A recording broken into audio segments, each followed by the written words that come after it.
ahora estamos en un momento en que se está construyendo un nuevo muro en el mundo. Es un fenómeno mundial, no solo el norte, sino que las divisiones están aumentando en diferentes lugares, aumenta la violencia y parecería que desaparecen las soluciones a los problemas. Uso el modelo del iceberg, lo que se ve depende de lo que está debajo. Y así es como llegué al concepto del suelo social, que el suelo social es lo que no se ve de nuestras culturas y es con lo que trabajan todos los agentes de cambio y los líderes. Entonces, es importante tratar las condiciones del suelo social para que cambiar la calidad de los resultados. Expressions presenta Historias detrás de las causas, el podcast del Foro de Donantes. Es un espacio de encuentro con expertos en filantropía y responsabilidad social, que a través de sus vivencias han contribuido a hacer la diferencia en sus instituciones y en la sociedad. Juntos somos la suma de voluntades, historias detrás de las causas. Bienvenidos, esto es Historias detrás de las causas, el podcast del Foro de Donantes. Recuerden que nos pueden escuchar en Spotify, Apple Podcast y YouTube. Marilu, ¿cómo estás? Muy bien, Ernesto, muchísimas gracias. Pues muy contentos porque tenemos un gran invitado en esta ocasión. Por favor, si nos lo presentas. Sí, el día de hoy es un día muy especial. Nos sentimos muy honrados de tener en este podcast a Otto Scharmer. Otto, muchísimas gracias por haber aceptado la invitación para estar con nosotros en el podcast. Y bueno, además, después de una jornada tan intensa, muchísimas gracias, Otto. Otto es un académico, es profesor titular de la Escuela de Administración Sloan del MIT y cofundador del Presencing Institute, también en el MIT, creador de la teoría U, preside también el programa Ideas Global Challenge para la innovación intersectorial y es autor de un innumerable de muchos libros. Otto, muchísimas gracias por acompañarnos el día de hoy. Bienvenido. Thanks for having me. It's a pleasure. Otto, muchas gracias por estar en Historias detrás de las causas. Este podcast se llama así, Historias detrás de las causas, porque queremos saber de ti, de tu persona. Platícanos, por favor, dónde naciste, dónde creciste y cómo ha sido tu entorno familiar para entender el momento en el que estamos actualmente, pues, aprendiendo tanto de ti. Platícanos de tu infancia, ¿dónde naces? Thank you. So I was born in. Please. Thank you. I was born in northern Germany, so a little north of Hamburg, on a farm. And so that farm is a very old place, so it has been founded some 800 years ago by a monastery, and the past few hundred years it was run by my family. And when my parents were young, some 65 years ago, they decided to switch from conventional farming to regenerative. And so that was, and really kind of adopt to a broader, a different way of doing agriculture, right? Without using chemical fertilizers, without using pesticides, herbicides, and really fostering and cultivating the ecosystem of all beings on the farm. And so that certainly had a big impact on me.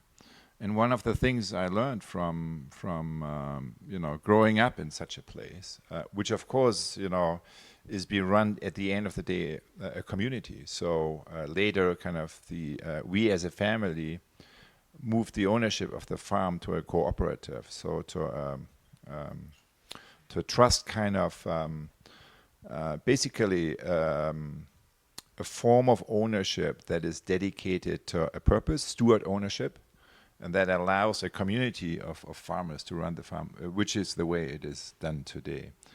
But the main thing I took away from growing up in such a farm, on such a farm, is that if you're a regenerative farmer, right, you can't use chemical fertilizers. All your attention is on the quality of the soil.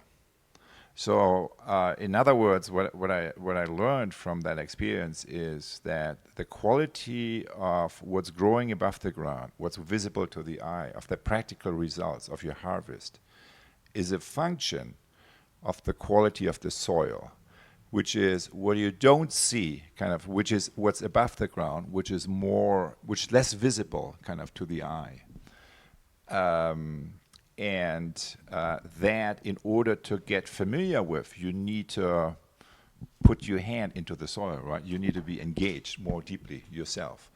So that's that was one big influence, and kind of it has informed my thinking also, how I think about systems. So that's usually done in terms of the iceberg model, right? Something visible above the ground, and then the deeper layers of the iceberg, right? The other 90%. But the way I think about that now, or how my own thinking has evolved, is really inspired by those first experiences on the farm, which is that I think about it in terms of the social field, right? I think all change makers, all civil society organizations, all teachers, all leaders, all change makers, really at the end of the day deal with social fields. And just as on the farm, right, there is like the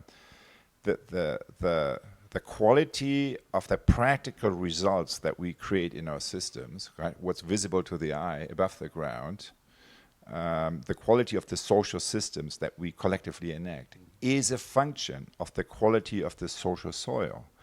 So of those aspects of the system that are less visible to the eye. So what is kind of the social soil? It's the quality of awareness and the quality of our relationships. You could also say, so what is then the difference between a social system and a social field, right? And I would say, well, the social system is mostly kind of what's visible to the eye. And a social field essentially is a social system with a soul, right? With an interiority, kind of with, qualities of relationships, kind of with perhaps even its own intentionality, its own beingness, right? Kind of its own body of resonance. And that's, of course, what very much relates to the current ecological crisis, right? What is kind of, and what we are learning from indigenous ways of knowing, right? So what is nature? What is our planet really? Is it just kind of a dead heap of material that is around and that is, waiting for us to be used and thrown away? Or is it a living system, a living ecosystem that has its own being, right? A living being. And that's what I first kind of experienced on the farm. Sorry.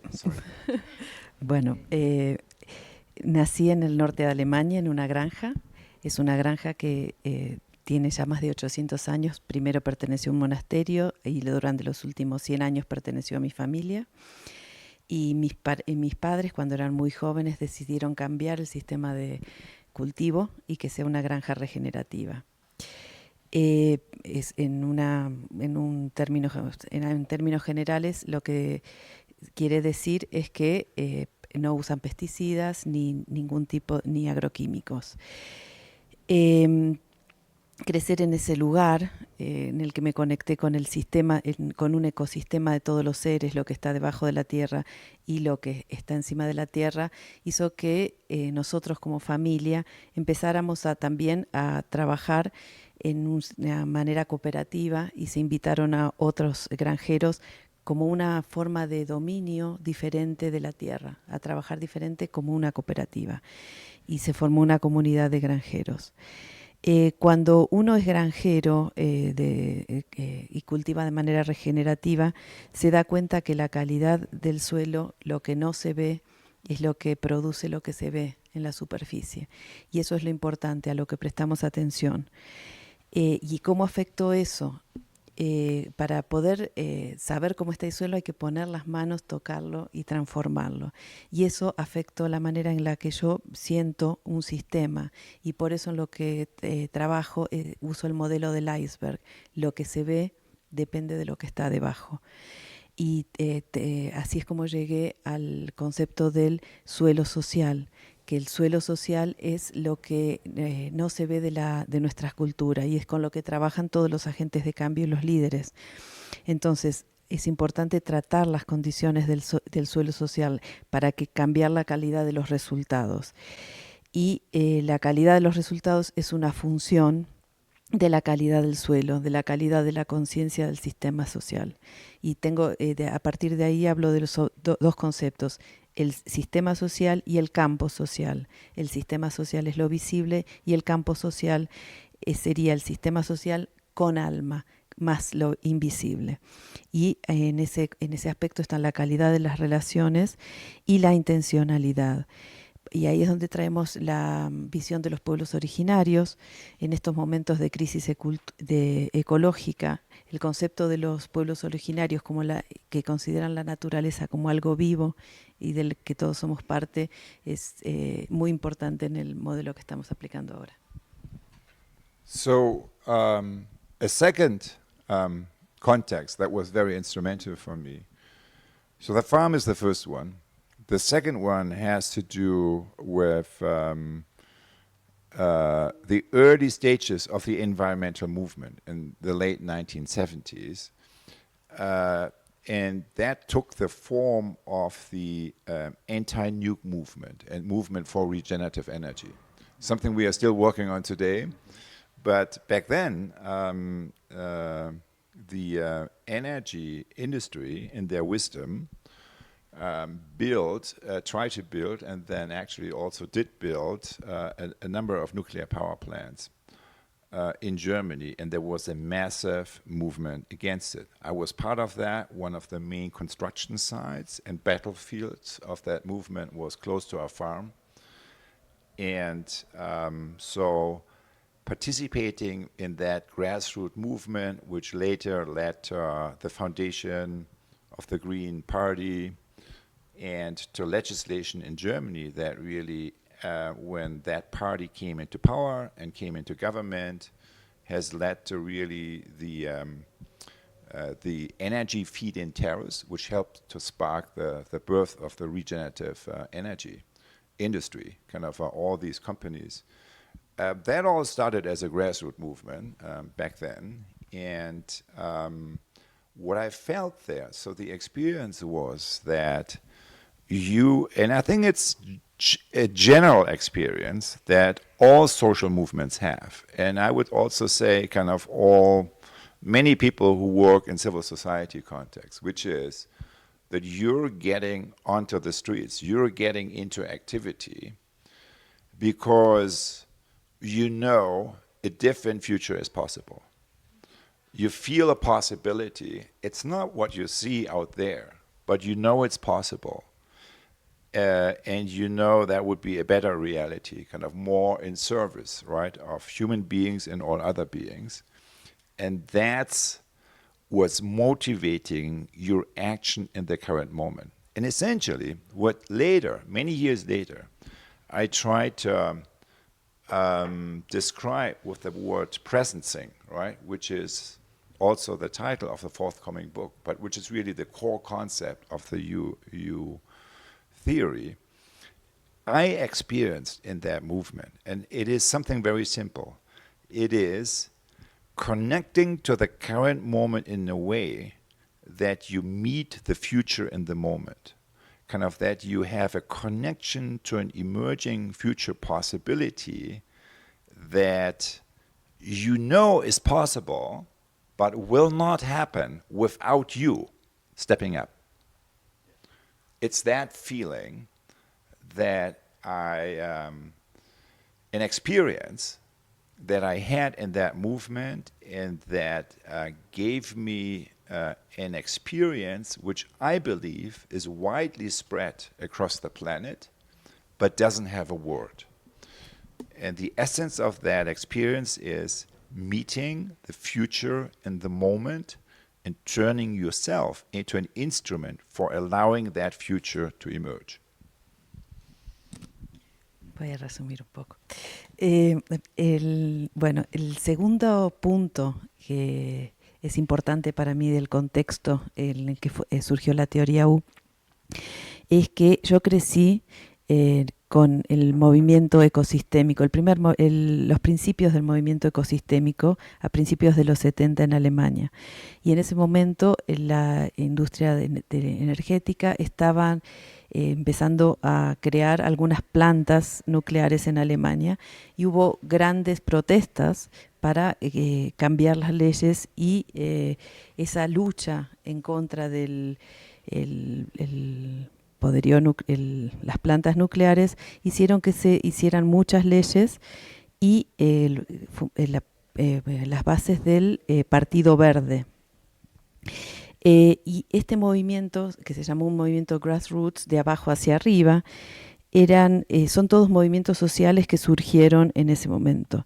Entonces, si nosotros tenemos la sensación de que hay un futuro posible en este momento, pero que no es lo que estamos viviendo ahora, es un futuro diferente.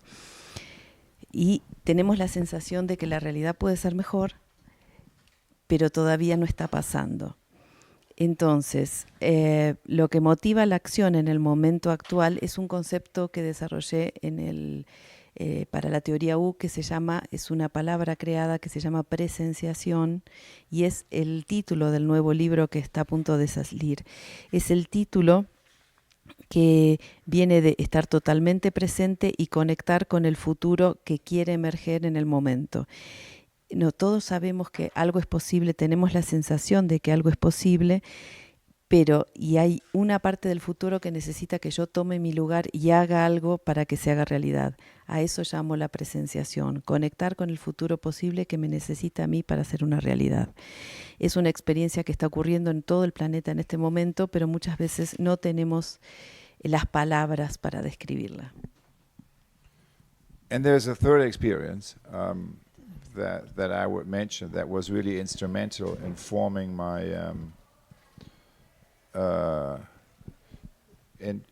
forming my sense of who I am and how I chose to focus my work. And that is that I later became involved, a few years later, that is now in the early 1980s, became involved in what was a very significant movement all across Europe back then, the peace movement, against really nuclear war and kind of all the, dynamics of putting ever more weapons and weapons particularly that are more likely to be used, right, in an escalating conflict. And so I studied, so I became an activist there as well, but the main story I wanted to share, and I was involved both in grassroots activities in Western Europe and Western Germany, where I lived, but also in Eastern Europe and Eastern Germany with the civil rights movement, right? Kind of that was back then part of the Soviet bloc. So I had a first-hand experience there also of a very kind of autocratic system over there, right? Kind of that was governed just with one center, and kind of we see kind of some similarities also in the current moment, kind of where we have a hyper-centralization in many parts of our society. And what I never expected in these movements, the civil society, small groups, right, in small cities, in small places, was how much their impact was. So none of us, I was crossing the Berlin Wall and the wall that was kind of dividing Eastern Germany and Western Germany, and back then also Eastern Europe and Western Europe, so many times, and it looked so gigantic, and it looked as if something that will never crumble. And maybe if it does, it's in the next generation or the next and the second next generation. And less than a decade later, it was gone. And even few months before, I was organizing as a student activist a study tour that brought an international student group to both Western Europe and Eastern Europe to talk with the change makers, right? The grassroots activists, but also kind of the more institutional leaders. No one was expecting that, except a peace researcher, so his name is Johan Galtung. He is the founder of peace research as a science, and he passed away only recently. And he was a visiting professor at Free University Berlin, who I got to know there. And he predicted in this study tour, so we organized that together, he predicted the fall of the Berlin Wall by the end of the year. No one was believing that. And it taught me a few things. One is that he was looking at reality in a deeper way, right? So he could see something that no one else kind of, including the very activists in the front lines, believed, right? How big the impact is, that this whole thing was about to crumble. And the second thing that I realized in meeting Johan Galtung, the founder, he's a Norwegian kind of, and is the father of peace research as a science, is his approach, because he was inspired by Gandhi, essentially, by the principle of peace with peaceful means. And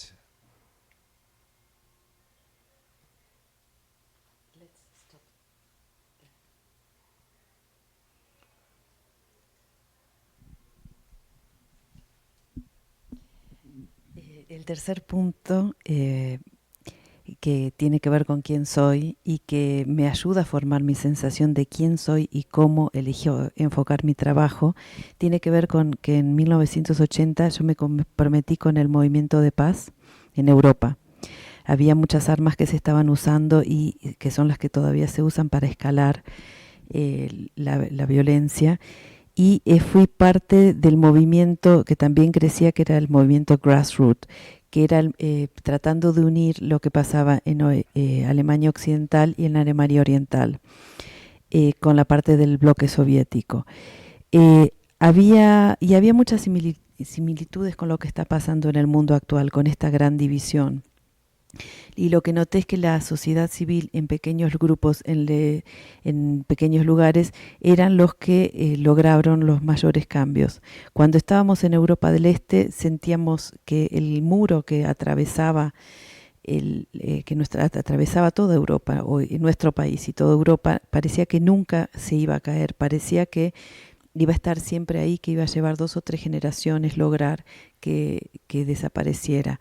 Y unos meses antes de la caída del muro de Berlín, yo estaba en un grupo con alumnos de diferentes contextos internacionales, y era una reunión para hablar con agentes de cambio, y en ese lugar conocí a Jonathan Gayton, un noruego investigador de la paz, que fue uno de los primeros que logró que la paz sea una ciencia. Él se basaba en el trabajo de Gandhi y lo que significa la paz. Y él era un profesor que venía como visitante y predijo que antes de fin de año se iba a caer el muro. Pero ¿por qué él tenía esta capacidad de predecirlo? Porque él miraba la realidad desde un lugar mucho más profundo y entendiendo el impacto de lo que estaba pasando en ese momento. so in a moment where we are again in the process of building the walls rather than, and with we, I mean in particular the people up north, but from the US, but it is a global phenomenon as well, right? So where we are in a process of building walls up rather than bringing them down, and we are in a process where violence is going up rather than, disappearing as a way of solving our problems on this planet. It just comes to my mind how significant that source of inspiration is. But the real impact on me yet is something different in meeting Johan Galtung. I was in my early 20s. I refused to go to the army. That means you went to a trial and you do your social service. I was just done with that. And finally, I entered university, right? And I was so much full of hope.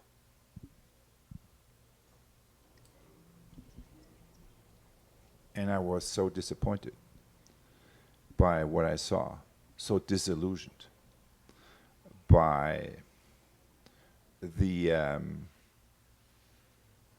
mediocrity of the inquiry. And so it really put me into a crisis in these first few months of my first university experience in Berlin.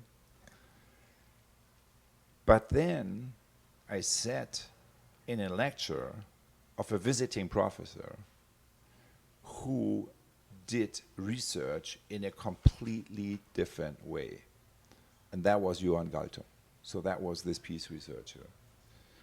And he used science not as a way of just describing and cementing the laws of that, that describe inequality and all these other things, kind of not just kind of by cementing the status quo, but he used science in order to explore how this reality can be transformed to a better state.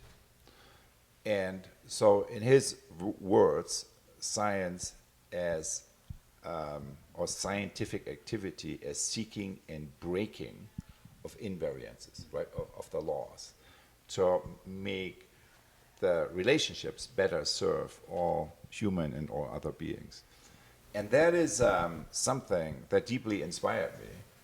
And it's interesting that you can be in an entire institution that is, really disappointing, right, in many, many different ways. And you see just one person who is conducting scientific activity differently, and that is enough to ignite a flame that never died since. One person is enough. Y otro de los puntos que me gustaría mencionar es que ahora estamos en un momento en que se está construyendo un nuevo muro en el mundo. Es un fenómeno mundial, no solo el norte, sino que las divisiones están aumentando en diferentes lugares, aumenta la violencia y parecería que desaparecen las soluciones a los problemas.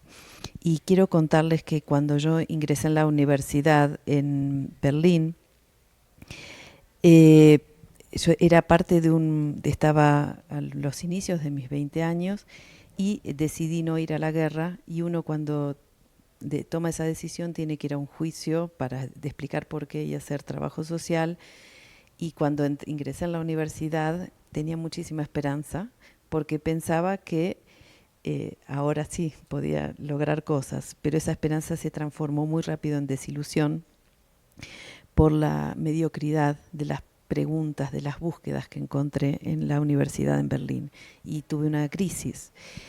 Y seguí con esta crisis hasta que llegó el profesor Jan Geiter como un profesor visitante a la universidad, y él empezó a hablar de cómo él entendía a la paz como una ciencia, le estudiaba la paz como una ciencia, y cómo analizar los elementos del status quo y explorar cómo podíamos transformar la realidad de una mejor manera. Y escucharlo a él en la universidad hizo un cambio en mí, y me di cuenta en el poder de una sola persona de inspirar, a pesar de que las instituciones están estructuradas en una manera que quita la esperanza, que quita la ilusión, pero una sola persona puede transformar lo que uno siente.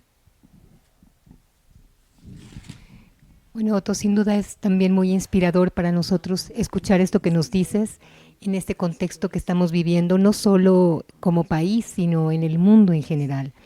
En tu experiencia, en esta difusión que tú haces de la teoría U, que ya nos has contado cómo es que te inspiraste para crearla y algunos de los fundamentos de la teoría U. Pero ¿qué nos puedes contar de cómo es que llega un momento en el que tú dices, voy a hacer esta teoría U y poder difundir todo esto que nos has compartido? Y en este tiempo que tienes de estar haciendo esto, ¿cuál ha sido el mayor reto o algo que te haya impactado mucho al estar difundiendo la teoría U?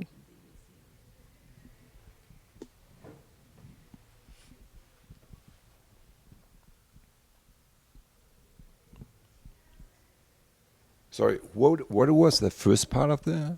Sí, ¿cómo fue que en algún punto, con toda esta inspiración que recibiste en tu casa, en la granja, con todo esto que nos cuentas, estos principios, esta inspiración del profesor, tú dices, esto es una ciencia que se está aplicando para la paz? ¿Cómo en algún punto dices, yo voy a conformar esta teoría U para difundir estos fundamentos que nos has estado comentando y compartiendo?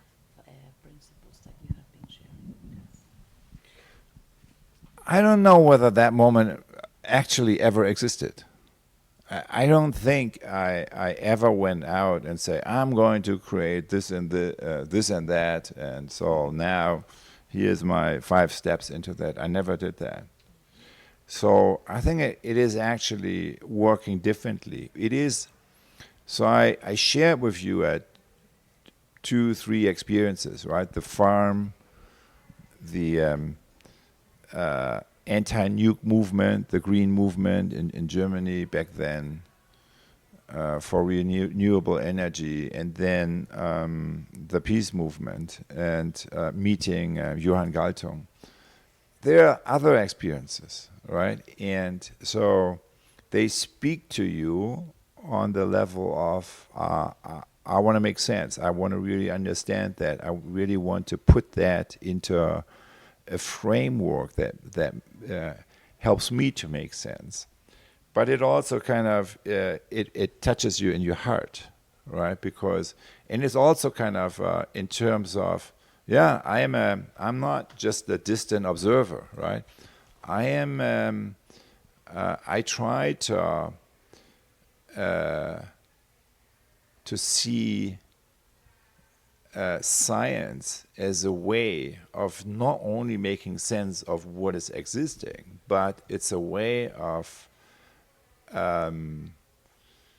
making the world a better place and helping our evolution that has been evolving over so many cycles and periods to move forward in the face of the challenges that we face. So that's really, so there's an intention also, right? And the intention is grounded in being a force for good, being a force for moving our evolution forward, including kind of our evolution, who we really are as human beings, and tapping more into the deeper creativity that we all have, right? But that, we not always kind of bring to the situation. So it is kind of many of these experiences. And the main part is not a single moment, kind of where I said, now I finally see the whole thing and I'm going to move that forward. The main part is something different. It is going through the world with your mind and heart open, right? Allowing yourself to be maybe to connect, but also to be touched, to be changed. And then when you take a step forward, to attend to the knowing of your heart, because in many ways the heart already knows. So for example, so what does that look like? I was a very happy person I ended up like in a small, wonderful place in Western Germany, the first private university in Germany that was founded by West German industry to really bring innovation into higher education, right? So they brought in kind of a wonderful group of students, and basically kind of, so they were very, and the idea was, If not, I'm going to yeah, no, yeah. Bueno, no sé si, para contestar tu pregunta, no sé si ese momento existió.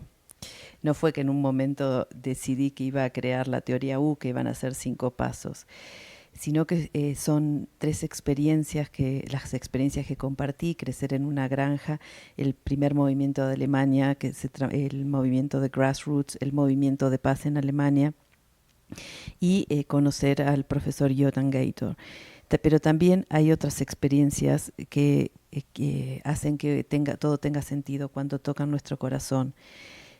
No solo observar la realidad, sino también se trata de ver a la ciencia como una forma de hacer sentido, de hacer que el mundo sea un lugar mejor y de ayudar a nuestra evolución como fuerza del bien. Mi intención, también hay una intención que se subraya este movimiento, lo que yo hago, que tiene que ver con querer ser una fuerza para el bien y querer ayudar a nuestra evolución y a quienes somos como seres humanos, y a conectar con nuestra creatividad, porque muchas de estas experiencias no pasan en un momento, sino que surgen al estar en el mundo, con la mente abierta, con el corazón abierto a ser cambiado por lo que ocurre, y para dar un paso hacia adelante y escuchar el llamado del corazón. Yo estudiaba en la primera universidad de Alemania Occidental, y éramos un grupo grande de alumnos. So, in my early social and civil society experiences, I realized it's not good enough to just fight against the systems, the symptoms. What we really need to do is to address the deeper root issues. Well, what are these deeper root issues, right? In this century, I think one of the root issues belong to the way we organize the economy and economic processes, because in this century, the economy is at the heart of society, right? Kind of, that's really, if you're a change maker, you're not changing the economy, you're probably more at the periphery of things. So that's what I realized. That's why I studied economics. I didn't chose that path just to be happy. I chose that path because I knew if you want to create change, you really need to understand and transform that language and that logic. And that's why I took that path. En mis primeras experiencias en la sociedad civil, yo me di cuenta que pelear con los síntomas no tenía sentido, sino que lo importante era encontrar las causas raíces para a partir de ahí empezar a cambiar la sociedad. Y me di cuenta que cómo organizamos la economía es una de las causas raíces de los problemas. Entonces, en general los líderes de cambio no se ocupan de la economía, sino que están en la periferia. Y esa es una de las primeras cosas que me di cuenta, y por eso decidí estudiar economía. When I did my PhD, it was on the transformation of the economy as a revolution from within, right? The transformation of society and the economy as an inner revolution. It was a thick book, but I realized I was of no use to be helpful for these changes for the actual change makers in the field. So I could talk, a whole deal about what should be happening. I was not useful. I was not a helpful instrument for this change to actually happen. And that's why I chose to go to MIT, to become an action researcher that is exploring the future by doing. And it is kind of through all these experiences that Theory U emerged, right? Through engaging with change makers, through participating in change initiatives, and to engage with existing frameworks of sense making that to some degree were helpful, but that were missing a deeper dimension. And that's basically what Theory U, kind of the dimension of consciousness, right? The dimension of deep change. And that is what, with Theory U, kind of was added to the conversation. Y cuando me di cuenta que cuando estaba haciendo el PhD, yo escribí un libro muy gordo que se llamaba La transformación de la sociedad y la economía como movimiento desde adentro. Y a pesar de que tenía mucha información y que tenía un gran trabajo, no era útil para que realmente ocurra el cambio. Entonces ahí fue cuando decidí ir al MIT y entrar en el equipo de investigación-acción, en el que uno explora haciendo. Y empecé a conectarme con líderes de cambio que participaban en iniciativas, y a partir de la investigación-acción y de encontrar la esencia, es que empezamos a incorporar la dimensión de la conciencia y del cambio interno para poder realizar este tipo de cambios. Y ahí es donde surgió la teoría U. Desafortunadamente tenemos poco tiempo, pero no quiero que nos despidamos de ti sin que nos platiques. Esta es tu primera visita a México, ¿y a qué se debe la visita que estás haciendo en este momento a nuestro país?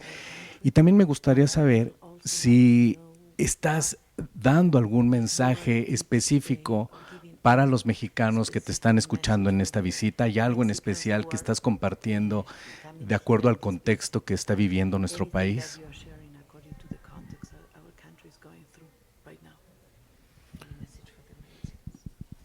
Well, what brings me to Mexico right now is the third module of the Ecosystem Leadership Program, Latin America, which is a program where I think with participants of 20 Latin American countries that started in Uruguay, then went to Chile, and now the third module is here in Mexico. It has some, here it had 300 participants.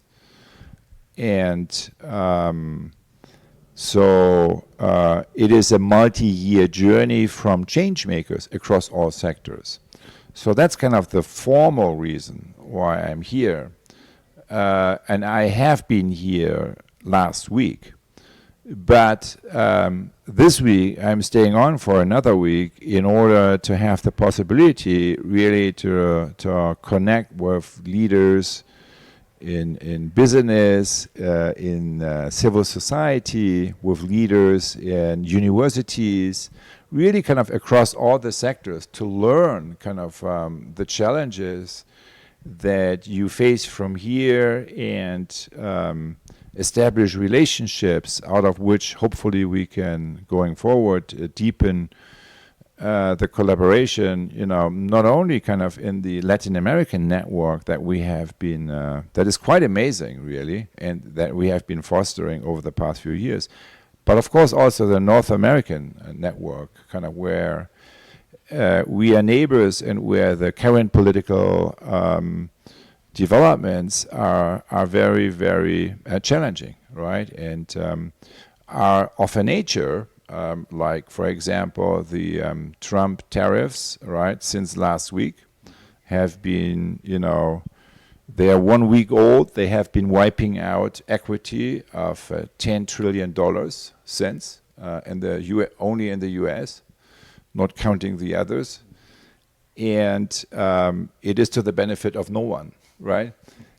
really no one, right? Including kind of the people who voted for Trump, including the businesses who funded his campaign. And so this is a moment where we need to connect, right? Where we need to cannot go silent, right? And stay in fear, but where we need to really strengthen our connections. And create foundations for future collaborations, because obviously this will come and go, but I think in a time where we are challenged in many different ways, what we need to do is to connect each other and to strengthen the relationship. And economically, as everyone knows, North America is one, right? It's not separate things.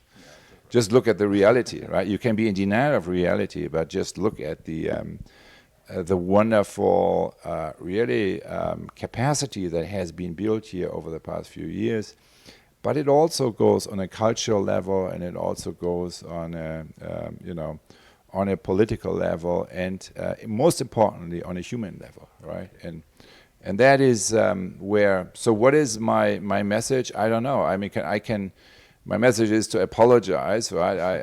I come here as an American. I have a dual citizenship, right? And I deeply apologize what is happening in our country. And I hope we can work together to move us out of this. It is not just, Trump, I would say, is the symptom. He's not just, he's not the real problem. Because if you look into the world, we have these phenomena worldwide, right? But it is an extreme version of a problem that has to do with how we as a society need to deepen our systems thinking. We need to really kind of understand what's happening right now, not only from a surface level, but from the deeper root issue level. And we need to address these root issues together. Okay. Thank you.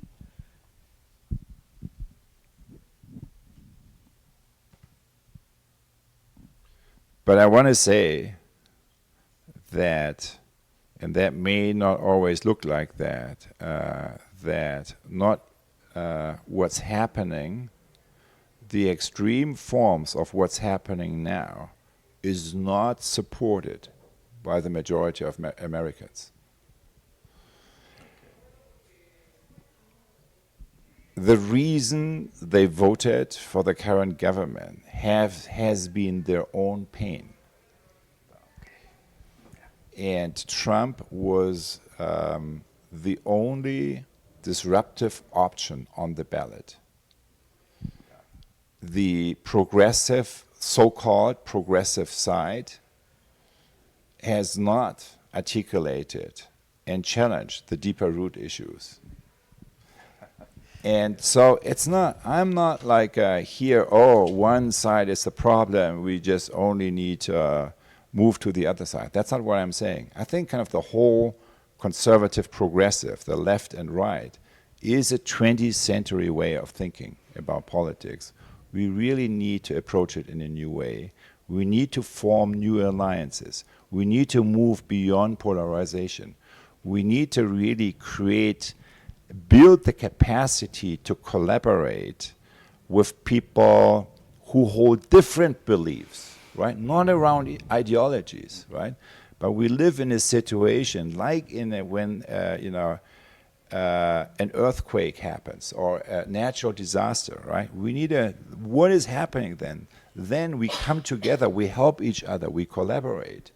No matter whether you're from this party or another one, but because we are human beings, we need to kind of rediscover and cultivate these deeper levels of connecting, of thinking together, of making sense together, and of acting together. And that is possible, and that's what theory really is about, right? Okay. Because it doesn't happen by wishful thinking, it only happens if you create frameworks, methods, and tools and places that support this kind of shift in terms of your mindset. Ok, voy a tratar de resumir. Entonces, contestando tu pregunta sobre por qué llegó a México, llegó como parte para dictar o ser parte del módulo 3 del programa de liderazgo ecosistémico en Latinoamérica, que empezó en Uruguay en el 2023, siguió en Chile y ahora se terminó el tercer módulo, con participantes de 20 países y más de 300 personas, que es un recorrido, programa de liderazgo ecosistémico es un recorrido para líderes de todos los sectores. Y hace una semana que llegó y se va a quedar una semana más durante esta semana, y el objetivo es conectar líderes de negocios, de universidades, de la sociedad civil, para conocer los desafíos, establecer conexiones que no solo pasan en Latinoamérica, sino también en Norteamérica, en los Estados Unidos. Por ejemplo, el desafío de Trump y las tarifas, los fondos recortados, que no benefician a nadie, esta recorte de fondos. Y en este momento estamos en un momento para conectarnos y fortalecer las conexiones, para crear la base de la colaboración, porque lo que está pasando ahora en el mundo va y viene, no es algo definitivo. Y el gran desafío es conectar y fortalecernos como humanidad. En los Estados Unidos está ocurriendo ahora el resultado de las elecciones, es resultado del gran dolor de los estadounidenses, y el mensaje que yo tengo ahora para México, vengo a pedir disculpas por venir como una persona con dos nacionalidades que representa a los Estados Unidos. Y vengo a encontrar maneras de hacer conexiones y trabajar juntos. Y también quiero traer a colación que Trump es un síntoma, pero que no es el problema, es un síntoma. Él, como otras personas que están tomando roles importantes en el mundo, son síntomas, no problemas, y tienen que ver con cómo construimos la sociedad que necesitamos, cómo nos conectamos y nos ocupamos juntos de estos temas raíz que generan estos síntomas. Y también quería decir que lo que está pasando en Estados Unidos no es apoyado por la mayoría de los estadounidenses, sino que el resultado de las elecciones es el dolor, y es que muchas veces las personas que son progresistas y que conectan con lo que necesita el siglo XX, no tenían opciones dentro de la elección, y Trump era la única disrupción, la única opción disruptiva cuando tenían la opción de votar. Entonces, en el siglo XXI necesitamos formar nuevas alianzas que nos lleven más allá de la polarización, para construir nuevas creencias. En una catástrofe es muy fácil juntarnos como humanidad para colaborar y solucionar temas. Entonces, la idea es tener estas estructuras y estas colaboraciones y estas alianzas para poder actuar desde una manera humana en este momento que estamos viviendo. Y lo que hace la teoría U es traer y crear marcos y herramientas para poder construir esa nueva estructura desde la conciencia. Muchas gracias, Otto. Tenemos una tradición en este podcast, y es que puedas dedicarle este espacio a alguna persona que haya sido tu inspiración para tu vida. Entonces, nos gustaría que nos compartas a quién te gustaría dedicarle este programa el día de hoy. Well, I would particularly, given the conversation we had before, I would like to dedicate that conversation and podcast to my parents, and also to all farmers in the world, and to Johann Galtung, the founder of Peace Research, and also to all of us who work for peace with peaceful means. Thank you. En virtud de lo que recién hablamos, me gustaría dedicárselo a mis padres, a todos los granjeros, a Johann Galtung y a todos los que trabajamos por la paz, con la paz, a través de la paz. Otto, muchísimas gracias. Entendemos ahora el mensaje que tú has estado llevando. Me toca muy en lo personal el tema de la paz, el de la no violencia. Y me hace referencia a pues, la filosofía budista y a estas filosofías que nos a través de la historia del mundo nos lo han compartido, y que creo que es un mensaje hermosísimo el que tú llevas y del cual tenemos que hacer conciencia para hacer el cambio desde dentro nosotros para poder permearlo.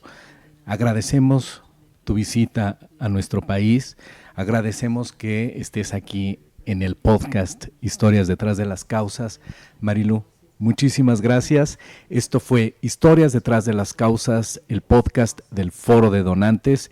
Queremos agradecer, por supuesto, al Centro Mexicano para la Filantropía que nos permite estar en este bello espacio, a Kevin, ahí en cabina, y por supuesto, la ayuda de la traducción. Muchas gracias. Muchísimas gracias. Síganos en nuestras redes. Otto, muchísimas gracias. Esto fue Historias detrás de las causas, el podcast del Foro de Donantes.